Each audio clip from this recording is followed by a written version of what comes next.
Hey guys, what's up? Tepperzik here, bringing you another video. And in my last video, I said that I was going to make a video today talking about the time that I cracked my head open.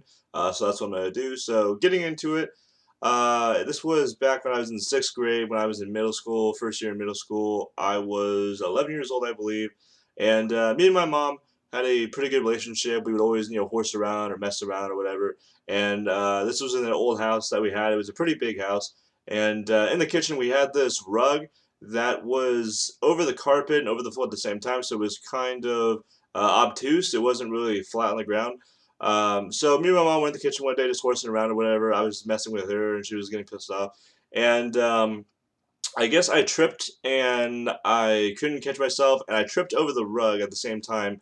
And we had this little corner, we had this little counter and the corner was really sharp. So as I tripped and I couldn't catch a bounce and I fell, I tripped on the rug and then my head hit the corner of the counter wall. I hit the ground and then naturally I, touch where the pain is and I look at my hand and my hand's all bloody. I'm like, I'm 11 years old. So this was about 12 years ago or so. I've changed a lot since then, and I wasn't the brightest when I was 11 years old. I was pretty clumsy, especially with this situation, and I was freaking out immediately. I was like, "Oh my god, oh my god, am I gonna die?" I mean, what is an 11-year-old gonna think when they touch their head and their hands all bloody, right?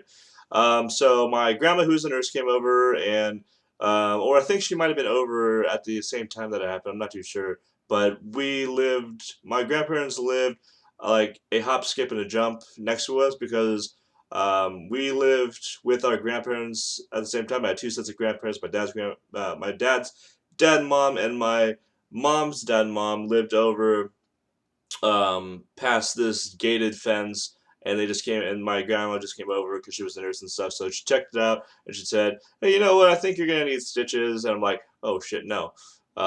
So we went over to the hospital, and I was actually going to get staples instead of stitches, so I was like, okay, I'm not sure how that's going to go. Just picturing in your mind having somebody use a stapler on your head.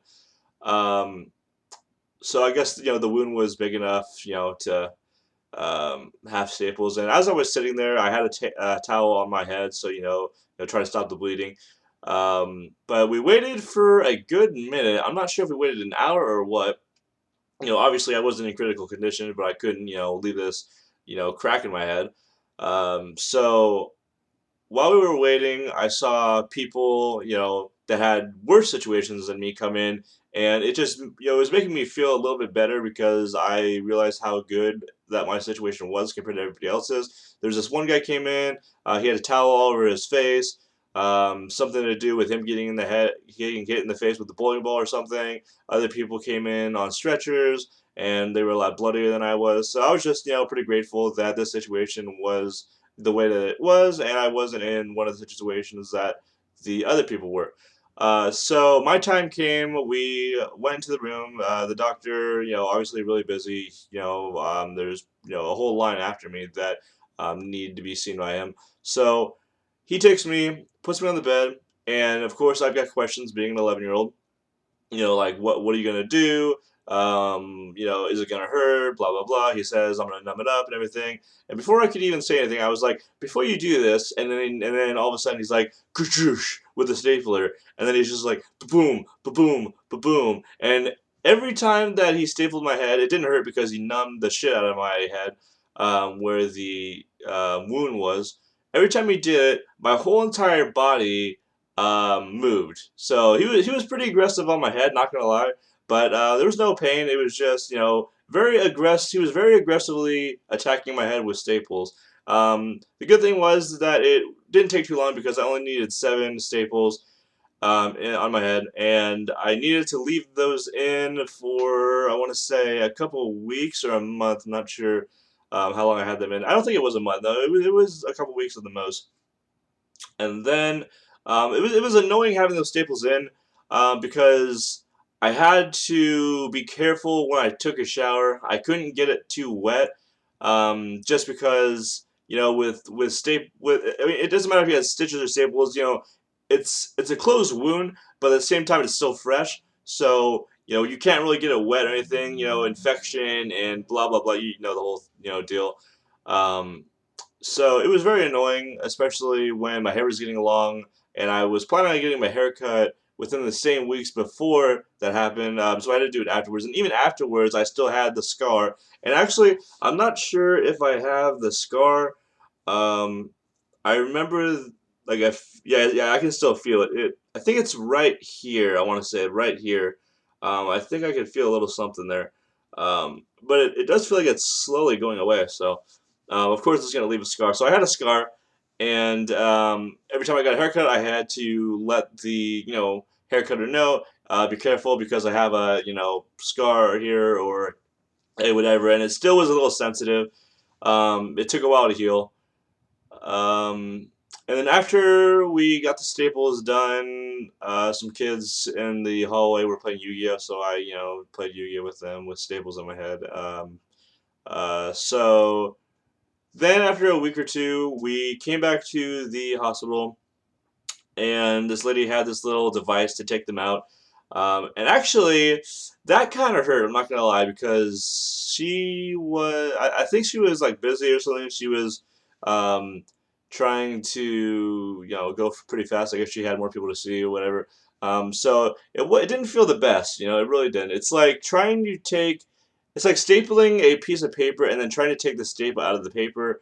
It's not gonna go too well if you go fast because it's gonna kind of rip and stuff. But anyway, it healed perfectly, and she took him out, and nothing was wrong. My head wasn't bleeding or anything. I just had to be careful because now that they're out, it's still, it's not a fresh wound, but it's still kind of, scabby or whatever. So you just gotta be careful. Um, and that was basically, that's the whole story of when it happened and stuff. Had people ask me, what happened and everything. And after I got them done, a few days, like they offered me Vicodin, they offered me drugs, but I've always been the person to just do it naturally, deal with it naturally. Same with getting like a fever, sickness, cold, or whatever. Um, I don't like taking medicine, and I don't like taking pills or anything to relieve the pain. So I just dealt with it, and it wasn't fun at all. I had like headaches and stuff. Only in the spot where the cut was. The staples didn't feel too good.